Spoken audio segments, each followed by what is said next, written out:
Hi everybody, welcome to Side Dish. We're going to continue on our series of Thanksgiving sides, and we're going to do a pre-thing to a side. We're going to do bread that you want to use later for stuffing. Now, it's bread, it's a side dish. You can have bread and butter, you know, with your meal. My grandmother would swear that she had bread and butter with every meal.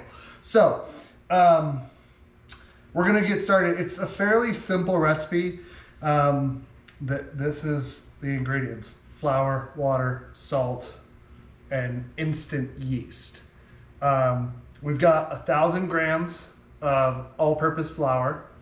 We've got 700 grams of lukewarm, room temperature water, 22 grams of salt, and 4 grams of instant yeast. Man, words are hard today.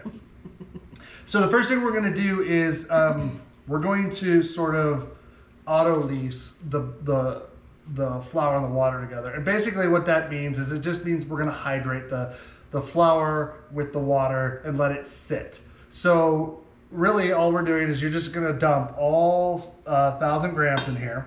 What kind of flour? It's all-purpose flour. AP. AP as they truncate. And then we're just going to add the water. Again, this is like a little bit warmer than room temperature. You could use room temperature, that's fine.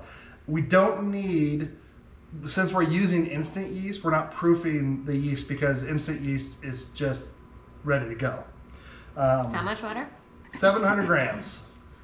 And I'm going to just pour it kind of over the top, spread it out. I don't want to do it in one general area because if you do that, then you're going to end up with clumps of flour, and that can cause some issues with your bread because you don't want to have pockets, and you want the moisture to sort of sit.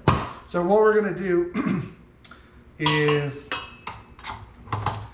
add our dough hook, and we're going to just do this on, I think it's just low, because we just really want it to come together. Because we are going to knead it within this vessel once we add the salt and the yeast, and then that's going to mix all together, and that's going to do its fun stuff. And that little piece no longer goes down on the KitchenAid because that's the boo-boo when it fell off the counter. Yeah, come on, you don't have to bring that up. Actually, we got this. So this was a housewarming present to myself when we moved into this house, and I was so excited to use it for Thanksgiving, and I was baking this bread, or maybe it was the rolls. I can't remember which one it was, but that episode's last week, rolls. If you haven't seen it, tune in. Oh my God. But I turned my back. I couldn't have been 30 seconds, it felt like, and all of a sudden it goes, boom, boom, boom, walks off the counter, hits the floor. There is a little divot, not much, and this is a professional model I bought. So it's really hardy. But obviously. It also is not meant to take a fall off of a counter. There is a little bit of the metal that has been kind of gnarled. So now that that's in there, I'm just gonna turn this on, and once this is mixing, this is gonna just take a few seconds to mix, and then we're gonna go ahead, and once we do that, we're gonna let it rest. We're gonna cover it, let it rest for about 15 minutes, and then when it comes back, we'll add this, and then we're gonna knead it. So we're not really mixing all together right now. We're just getting that water distributed. That's exactly right. We want to hydrate the flour and then let it sit. So it is gonna get to a ball, but it's gonna be what we would call shaggy. Okay. And then it will come together. So really, it's just on low like that. And as it mixes together, it's just gonna slowly come together. And you want it to pick up all the flour off of the sides. And then, I wonder if I can see in there, can I? I think so, yeah. So it's, as you can see, it's just gonna be kind of a shaggy mess of a dough, but that's what the 15 minutes is gonna do. It'll come together pretty quickly. But we do want to add the salt and the yeast afterwards, and then that's going to mix in, and then we let it rest after that for about 30 minutes, and then we fold it on itself while it's raised a little bit, and then so the process is then we let it rise till it's about half the size of it. It should be, or double the size, I guess is what is more accurate. split it, let it rise, form it into the ball or the bowl size, or the balls that we normally do. And then we're gonna just let it come together and then raise and then do that. And then we'll put it in the oven. But this is gonna make 2 loaves. I should definitely say it's gonna definitely make 2 loaves. If not, you're gonna have 1 giant bread, and you can do it, but it's not going to bake as well. So let's just go ahead and let this do this. And then I just wanna talk about some things that you're gonna probably need. If you don't, these are proofing baskets. They have ridges. You dust this with flour. I need to get some rice flour because ideally rice flour absorbs differently than AP flour. And so since this is made with AP flour, it'll not stick to this as much. But what I'm gonna double safe it for myself and make it prepare. I'm gonna put a dish towel in here too. And then that way I can just pour it out and you'll see when we get to that part. If you don't have these, you can just use a regular bowl. So just take a bowl, you know, a little bit smaller than this, and then put your towel in there, dust it with flour, and then fold it on top of itself, and then let it, and then it will rise. So what's the benefit of having these little wood guys? They're built for this, and they're released. So technically, like I said, you wouldn't need the tea towel for this. But you've had it stick before, so. Oh yeah, the sourdough that I had is super sticky, and the old one, and it never came out of here. And it was like we actually really washed these hard. They're made out of bamboo, so it didn't hurt them. But then we let them. Normally you don't do that. You just tap the loose flour out and put them away. Exactly. Yeah. So these are about $20 for 2 on Amazon if you wanted to get them. But again, if you just had, I mean, this is probably a bowl that's probably the size, a little bit bigger than this is what you would need. Somewhere between this and this size. But that's it. So let's take a look really quick what this looks like as it's, you'll sort of see. It is sticky and shaggy, and you're like, that seems too wet. Oh yeah, okay. But we're gonna just turn it off. And we're gonna let it, and then I'm gonna, so we're just gonna let it go. I'm gonna get a tea towel and then cover the whole thing up. And then we'll look at this after it's risen for 15 minutes. Okay, welcome back. So here we go. Can you zoom in on that, do you think? Really quick? I think so. So you can see it's come together a lot more. So that hydration of that dough has happened, and that's good. So now I'm just gonna spread this salt kind of around so it gets a little bit even distribution. It's gonna do it anyways. And also the yeast. And again, that's 22 grams of salt and 4 grams of instant yeast. We're gonna talk about that really quick while this mixes. So this is gonna go 3 to 5 minutes. Let's put a timer on real quick. I'm gonna go on the long side, and then I'm gonna turn this up so it gets probably on 2, and then actually I'm gonna go up to about 3 here. So instant yeast, I think I mentioned it a little bit, but instant yeast, this is soft instant. You can keep it in your refrigerator, keep it fresh, but you don't need to proof it. So, you know, like we did with the rolls, where we put the warm water, sugar, and the yeast, and then we kept it, like I have a proof setting on the oven tonight, and I got that I got it up. But what it does is that it activates the yeast on the active, so that's active dry yeast. Instant yeast, you don't need to do that. So it can just go into the bread mixture, and then as it mixes up in there, it's gonna activate because the flour and the moisture of it is going to just kick off, and it's gonna start eating and then start, you know, basically farting gases that cause lift. So, so that's like, there's also cake yeast, which is, it's kind of, it's compacted, and you break off chunks of it, and it has a different texture. Make sure you're using the right yeast. This recipe I'm using gives you instructions on if you're using active dry yeast or instant yeast. And I think it even actually has for cake yeast in here as well. But there's conversions online. I think it's active. Instant yeast is going to be more, you're going to use less of it, I believe. Look at it. But look at the conversion. One, I can't remember what off the top of my head, if you use more active yeast or you use more instant yeast. But I think it's more instant yeast because it's, no, less instant yeast, more active yeast. So already, if you look in here again, hopefully it's not too loud,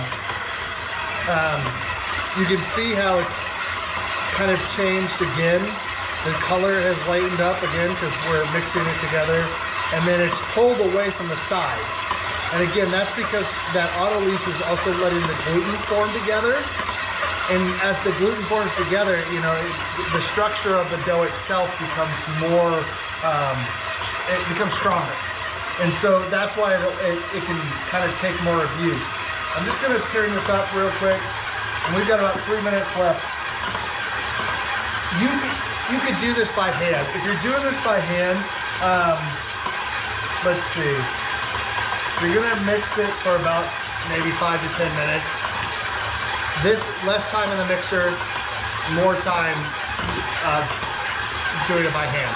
Because that, you know, you've got to put more next mustard. Look at how it's boogieing. Yeah, it's because there's a lot of dough in here. It's really, so that was the problem. It did this and then walked off the counter. So, It's not supposed to have like rubber feet. It does have rubber feet, but I think it's the smoothness of this countertop that causes the issue. I have put it on, the problem is that I put this on the wooden chopping board, but then it didn't move, this didn't move, it moved the whole chopping board. So I put a towel down, and then that just moved around. So I think this is just got, it's very, you know, this is very slippery, right? Yeah. So, oh man, you can already smell like the yeast starting to bloom in here, and then it's just really starting to smell really good. This is going to be a very similar tacky dough as the rolls are. So remember, we did 1,000 grams of all-purpose flour and 700 grams of water. So it's a 70% hydration of the dough. So if you're looking at percentages, the flour amount that you use is always 100%, and then your water amount is the percentage of the flour, and that's how you get the hydration of it. If you look at the baker's ratio for all of the different components, you can look it up online, and it tells you how to come up with the different things. So you don't have to measure all the time. Well, you'd be measuring, but you can come up with different bread recipes based on the ratio of flour, water, yeast, or sourdough starter if you've got that. And then usually they always have salt in them, and it helps the flavor, but also some other stuff too. Ooh. That was a quick 5 minutes. Don't walk away from that. Turn that off. And so I'm just gonna take this down, and then be sure to, it is, see how sticky that is, but that's fine. That's what we want. So I'm just gonna take the hook off and take this off, and then we'll have a better idea of what we're doing here. Show us, please. Yeah. Come on. So that's what you want. Look at that. That's pretty. That's really good gluten development. And so that means that you're going to have good crumb structure of the inside of the bread. So it's going to be really nice. It's going to be able to rise really nicely and then hold a really nice structure. So when we cut into it, it's, you know, I make this as a standard like white loaf, or not a loaf, but a boule. And it's a really great, it's easy. You can do it in a few hours. So let's get the avocado oil, and where's the avocado? Oh, it fell down. And I'm gonna spray this bowl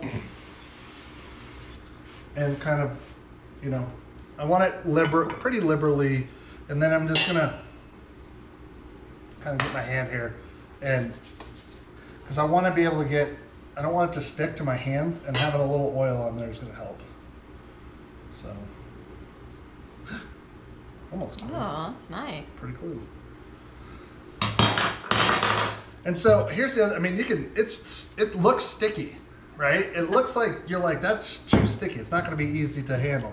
But, I mean, it just pulls pretty much right out of there. There's a little bit left, but the nice part is that the gluten structure, that I can tell already, just from doing this enough, that the gluten structure is really going to be good. And you can tell, so you can tell that high hydration, because if you're looking at, you know, you're looking at it, but it pulls away nicely, right?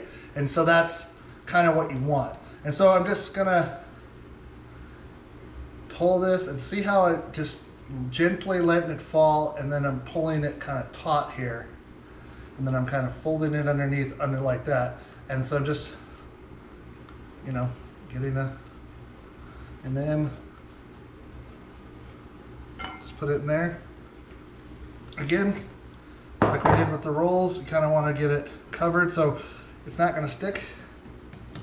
And this is about 30 minutes. We're going to let it come up, and then what we're going to do is basically we're letting it rest. Letting it rest is good because it's going to allow the gluten, we've just stretched the hell out of it. So we want it to relax those gluten strands, and then it's going to, as it's rising, it won't be too tough. And then we're going to fold it back on itself, and that's just going to help with more structure. We do that in 30 minutes, and then we let it go until it's doubled in size. So I'm just going to cover it with, I'm actually just going to take this tea towel that we had, and I'm just going to get it just moist. I don't want it like, I don't want it very wet, but I do want it wet enough that the top of that bread is not going to dry out. So, and we just throw that on there and let it sit for half an hour, and then we'll go ahead and do the fold. So we'll do that. Okay, 30 minutes. So what we got, so you can see it's already started to rise, and that's good. So I'm just gonna get a little more oil on my hand. So what we're gonna do here is we're just gonna come underneath in the middle here. Now I don't want to compress too much, so I just want to get it up like that and just fold it down on itself. And I'm going to turn, and I'm going to do it again. And I'm going to let gravity do a lot of the work here, right? And I'm just going to let that happen. So that's it. That's all we have to do for this. And I mean, really all we're doing is just folding this so that it just stretches it, and it helps the gluten sort of kind of, and you get a better crumb structure this way. That's the best thing. And also, you know, we'll look at what a crumb structure looks like. But yeah, so the next thing we're gonna do is, this just needs to go back, and it needs to do a full rise. So we're gonna do another hour or so on this. And so we're just gonna cover it with our towel again, and we're gonna set it to the side, and we're gonna let it rise, and then we'll come back once that, and then we're gonna split it. You have a question? A full rise means what? It should be doubled in size about. Okay. Watch it. Hour to an hour and a half, depending on the temperature of your house. But I mean, most houses are about 68 to 72. That's probably fine. I'm gonna watch this. It's already in the 30 minutes we were sitting and waiting. This has risen to a point where I feel comfortable looking at it. And I can also get a better feel for the dough. The dough feels really good, and that's what we're looking for. We're looking for that kind of suppleness to a dough. I don't know if that's the right word, but I think it's nice and smooth though. So we're gonna do that, and then when we come back, we're going to cut it in half. We're gonna shape it, and then we're gonna let it rise again. Okay.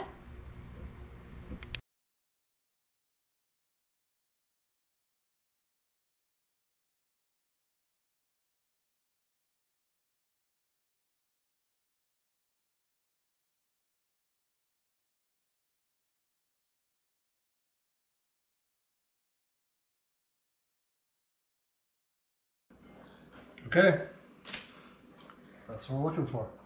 After an hour, that's the size. It's got nice volume. When you press on it, it gives a little spring back. So that's good. So we're gonna take, we need to take flour. We're just gonna dust the top of the counter here. You know, just enough. You're gonna work it. You're gonna work it. No, you're gonna get a little on your hands because that'll help you get it out of here. And again, we're not. So you see we got air bubbles, which is good. It means the yeast is doing what it's supposed to. So we're just gonna kind of roughly take it down a little bit because this is gonna get a second rise. Oh my gosh, look at all those bubbles. Yeah. So not too bad, but I do want this because we need to make it an even shape here ish. So I'm just gonna get into it kind of a ball. Yeah, see? Pop any big air bubbles if you see them. You'll see it a little bit because that's, you don't, the bigger the air bubbles, they're gonna have a pocket, and that, you know, if you spread. Oh, like when you get bread and it looks so beautiful, and then you cut it and there's like a big gap. And butter falls through that. But I mean, for this, it doesn't matter. The crumb structure doesn't matter, but we still want to get a good that. So I've got my handy dandy bin scraper here, and I'm just gonna kind of dust it a little bit. And I'm gonna eyeball it. That looks... You're not gonna weigh it? No, I know. Okay. You don't have to. It's just me being me. So, to roughly 2 balls that are exactly the same. And so you're gonna just shape these, and you can, you know, same technique as the rolls, right? Getting it taut and pulling it on itself. But I'm just gonna take one hand and I'm gonna put it in here, and I'm just gonna pull with the other one, using this one as sort of to base it. And pull it, pull it, pull it, pull it until, oh, see? That's why you wanna be careful. Because I could feel that pocket. And I did not, and then when I pulled the skin, it just like, bloop, but we don't really want that. So I'm gonna just, you can also do it here. This is another good way you're gonna be able to pull it.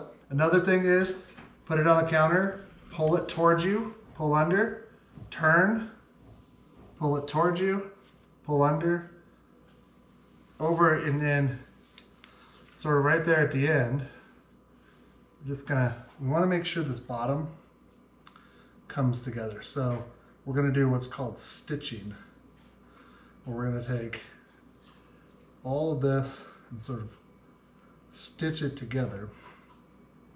And you're going to have a seam, which is normal. And again, when this rises and we put it in the basket, you put this seam side up, I think, and then when you turn it out, the seam side is down. So you're baking it on that seam side. But for this, we're gonna hold it just like, we're gonna put that one there, and then make sure it's, because we're gonna let this needs to sit. And then... Not in the basket or in the bowl? Not yet, because we've just done a lot of stretching of the glutens. Mm-hmm. And stuff, so we want to go ahead and let it rest. It's about 5 minutes or so. Oh, okay. And it's making funny noises. It is. All the air bubbles are popping, so it's all the little teeny farts. I guess technically they are little teeny farts that make the rise, so that's a good thing. Again, pull it, turn, pull it, turn. This is a technique that I had to learn. Now again, you kind of got a messy bottom here. Messy bottom. You can do a little seam pulling. This one was better than the other one. So I'm just gonna let it go. And then I'm gonna take, just on the top, just a teeny tiny bit of flour. I don't want too much. Just spread it out a little bit. And then we're just gonna cover it. Same damn towel? Same damn towel. I would just continue to use the same one. It's only got to be 5 minutes because all we're really doing is let it rest. As soon as that happens, it is going to get a little bit of a rise, but not much. Then, while we're waiting for that, actually, we'll just do the part we need to do here. So, I have, this one's better.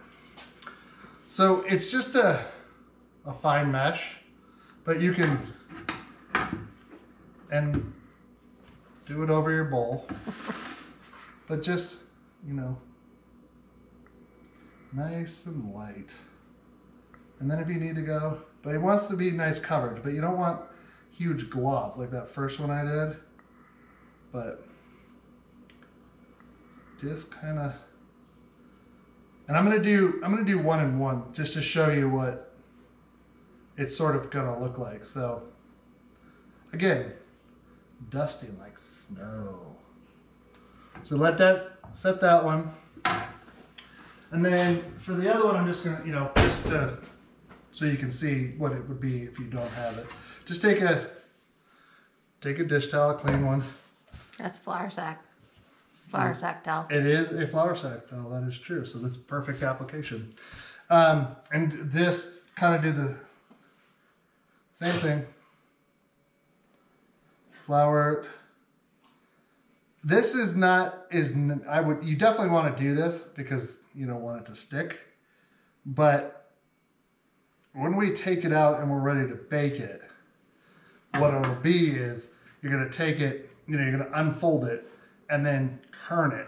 And then you're just going to kind of peel it off. So that's why you want it to have sort of enough flour to keep it from sticking, but also not have to worry about it too much. You know, that's what the cloth or the cloth is helping you with, right? It's sort of a barrier.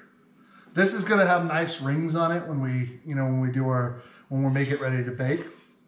The other thing I would do is if you've got a low-sided Dutch oven or just a regular Dutch oven like I have here, you want to heat your oven to 500 degrees. It seems like a lot, but we want to make sure that when we put these in there, the moisture that's in there is going to steam almost instantly, and you're going to cause rise, and you're going to get really good lift out of it. And we're going to have to cut them so that it doesn't break out the side or whatever, and you're going to get a nice, beautiful, what they call is an ear, if you did it right. Which I'm actually getting pretty good at it, and I've had a few nice ones. And it basically is just where you cut with the lame, it goes, and it just allows the expansion of all the fibers in there, the gluten network, to just expand out like a balloon. Without cutting it, it would literally rise, get to a point where because it would crust, and then the crust would go because of the pressure, and then spill out the side, because that's going to be the weakest point. So we don't want that. But what we are going to do is, I have used this Dutch oven for baking bread for a while, except for I've learned that if you put this in there at 500 degrees and just slap the lid on, yeah, it's going to do its job. But you're going to be trying to be putting bread in like this, high sides.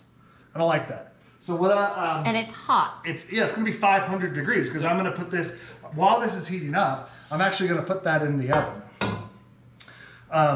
What I've learned, and what a couple of people online were showing, is you can accomplish the same thing with just a 12-inch cast iron pan. This is a 12-inch opening, 12-inch. And then if you need a lid, sometimes they have, like, you have Lodge cast iron. Some of them come with a top that's like built for bread like that, and it slips into place. I just do that. It's not a perfect fit, but it's perfect for what I need. So I'm just going to add these two things into the oven. Let's open the door first. That might help. And then these are going to come up to temperature. You want them to be ripping hot when they come out and you're going to put the bread in. So as it comes up to temperature, it's going to get to 500 degrees. These are going to be rising for another hour or so. And then once they're done rising, we'll be able to have, we'll be ready, the vessel will be ready, we can bake them. It's not going to take that an hour to get to 500 degrees, but you're putting that in there so it brings the cast iron up as well? Exactly. Okay. That's why I'm doing it now, because I want it to basically get the cast iron to 500 degrees. So, now, it's been about 5 minutes. These have rested. Take a look at it and just make sure that you got, you know, a nice, if you don't have that, so, and then. But you did have that. I did. So. I just like to mess with it. I do. Take your seam side and you're going to put it up. Because if you put that seam side down, all the pretty rings when you're baking will be on the underside of the bread, and you don't really want that. You want it to look pretty. That's why we have that. I am going to cover that with a tea towel as well on the top. And then same thing. Just right in here.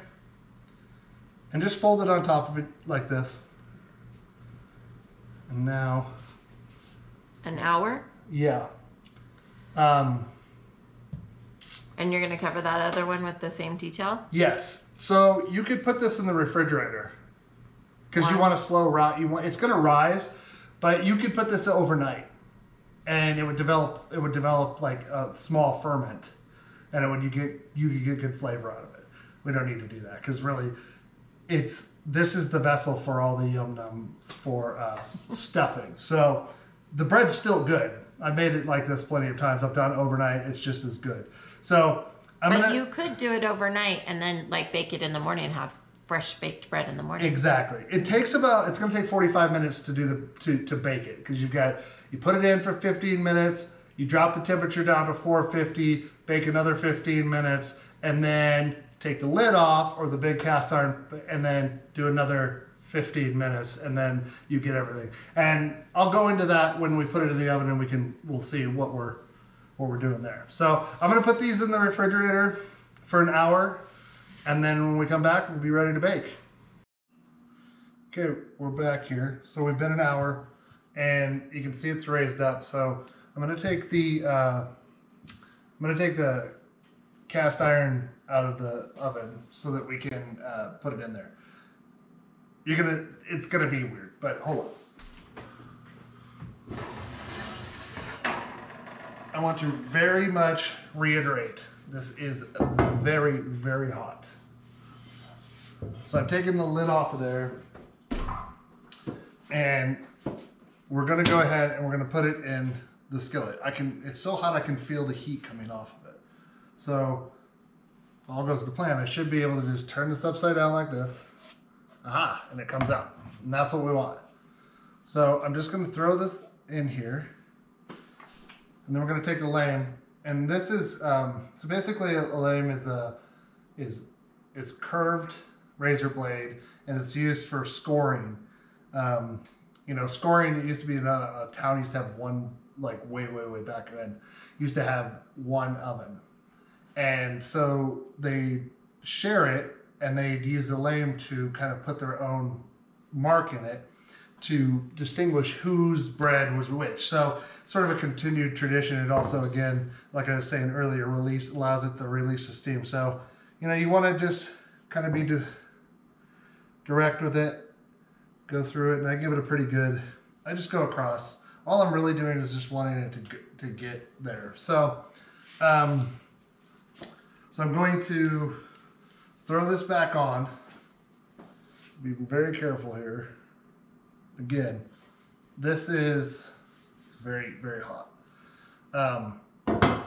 So it's just kind of creating an internal oven in the oven. It's also going to trap the steam that's going to be coming out, and it's going to add a greater rise to it. So this goes back into the oven just like it is, and this is going to be 15 minutes.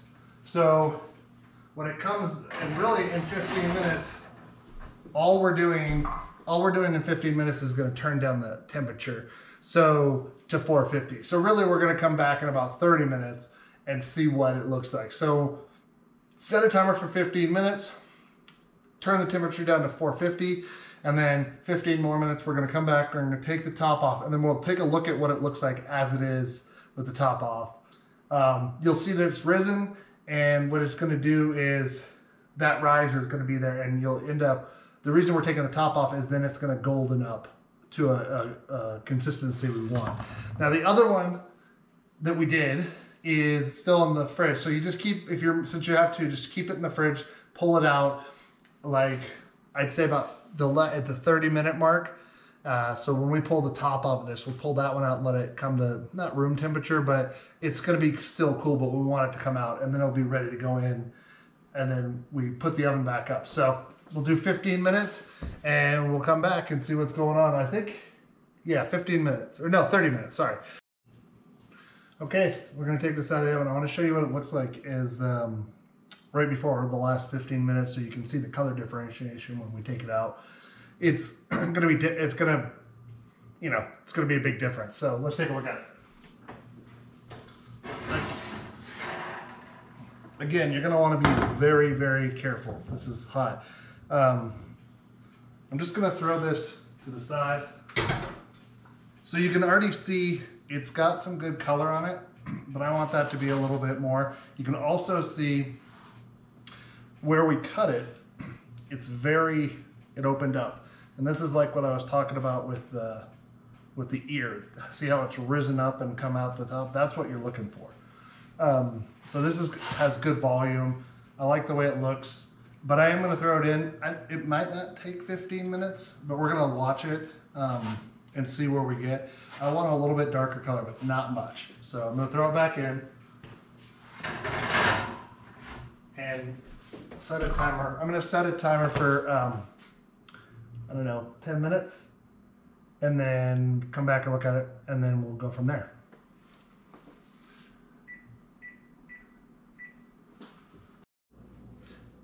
Okay, well, I think I like the color of it. Let's take a look at it and see what you guys think. I know, so this is, it's kind of heart-shaped. I didn't notice that. I'll show you. Okay, so I'm gonna hold it up here. That's good looking. I like that. It's a weird, kind of heart-shaped. Now, another thing you can look at here, I like the color on it. See how it browned up a little bit? Also the crust on the bottom, it looks good. So you get a good tap, and you can hear, good hollowness, which means you've got good rise out of it. So this is gonna have a good crumb. This needs to rest completely. Get a wire rack if you've got one available to you. I'll get one in a minute, but let it rest completely, and then and then it's gonna cool. Cover it, and then in a couple of days, you're going to tear it apart, and we're going to make stuffing out of it. So that'll be the next video. Yeah, I don't know. We made it through another one, and that's the best thing. I want to thank you guys for watching again, and we're going to, like I said, we're going to do another recorded one next week as well. But we'll you'll see us live soon again. But that's a good loaf of bread. And so, ow, that's super hot. Don't do that. But you can hear it, sort of hear it crackling.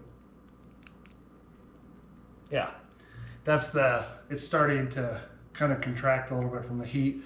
But it's, yeah, so see, it took a few hours to do, but you can get a nice loaf of bread pretty easily, and then get, something that looks rustic and has nice, you see the lines from the flour and the proofing basket, so that looks good. So you do the other one same way. What you do is you just want to take this, you're going to take both of these things again, stack them, and put them back in the oven, get it back up to 500 degrees, and do the same thing you just did, and you'll have 2 loaves in about a 2-hour period. I'm going to just put this back in there so I can do the other one. And then we'll do a little outro for you. Let's see what you guys think.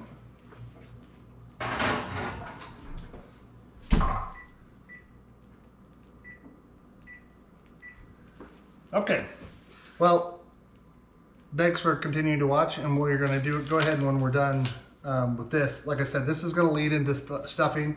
And I think you should definitely try and do this once. I really like the stuffing we made last year with it. I did both. I did Mrs. Cubbins, which is box brand, and made it, and then I did a very similar mixed with this, but the bread, I don't know, you can feel good about it. You bake the bread, made it into stuffing. That's what I like. So, all right, well, that's it. We did another one, episode such and such. I'm not sure which one this will be. But thank you for coming, and just remember, like, be kind to each other, be loyal, and do something nice for somebody else. And we'll see you guys next week. Thank you.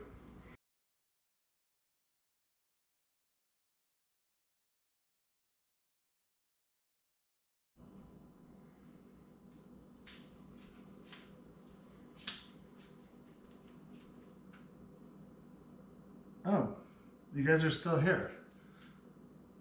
Why? Were you here all night? Oh, you want to see a crumb structure. I forgot all about that. Let's look at that really quick. I'm really sorry. Excuse my bedhead. Let's, so I bagged this up last night, and then I've just got it here. Let's just take a look at it. Cut it right up. Now, I only do this for display. You probably would never do this anyways, but I'm gonna just cut it down the middle and you can have a better look at what I'm talking about when I say crumb structure. So, this is what I mean. You see, the crumb is tight. There's little pockets of where the air is, and this is what you want. This is a good sandwich bread. It's really good for grilled cheeses. It's cooked exactly how we want it. So if you take a look at that, you can see that it's not as fluffy as the rolls were, but it is, yeah, it gets the job done for what we want. Plus it's nice and spongy. I mean, that's what good gluten is. You can squish it down and it's like goes right back to where it was. So that's where good gluten formation and strong strands of that happen. So yeah, so sorry about that, guys. I hope that that was informative, and maybe next time I'll remember to do the whole show before ending. So, all right, take care. We'll see you next week.